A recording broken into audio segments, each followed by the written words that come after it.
Pada Sabtu, 11 Januari 2025, peringatan 5 tahun kematian pertama akibat COVID-19 berlalu begitu saja di Tiongkok, tanpa adanya peringatan resmi di negara tersebut. Warga Cina menganggap pandemi sebagai topik yang tabu untuk dibicarakan.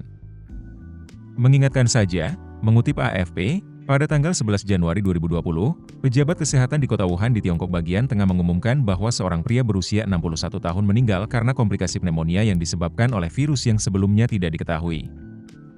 Pengungkapan tersebut dilakukan setelah pihak berwenang melaporkan puluhan infeksi selama beberapa minggu oleh patogen yang kemudian diberi nama SARS-CoV-2 dan dipahami sebagai penyebab COVID-19. Pattern tersebut kemudian memicu pandemi global yang sejauh ini telah menewaskan lebih dari 7 juta orang dan mengubah cara hidup secara mendalam di seluruh dunia, termasuk di Tiongkok. Namun, pada hari Sabtu, tampaknya tidak ada peringatan resmi di media resmi Beijing yang dikontrol ketat. Partai Komunis yang berkuasa terus mengendalikan diskusi publik dengan ketat selama kebijakan nol COVID-nya. Di media sosial, banyak pengguna juga tampaknya tidak menyadari peringatan tersebut. Beberapa video yang beredar di Douyin, TikTok versi Tiongkok, mencantumkan tanggal tetapi mengulang versi resmi kejadian tersebut. Tidak seperti negara lain, Tiongkok tidak membangun tugu peringatan besar bagi mereka yang meninggal selama pandemi.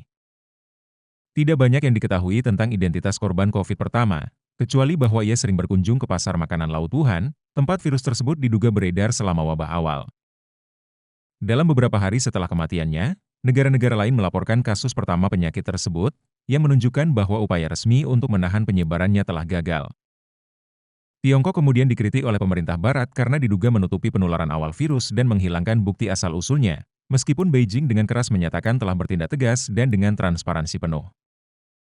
Menurut WHO, Tiongkok secara resmi telah melaporkan hampir 100 juta kasus COVID dan 122 ribu kematian hingga saat ini, meskipun jumlah sebenarnya kemungkinan tidak akan pernah diketahui.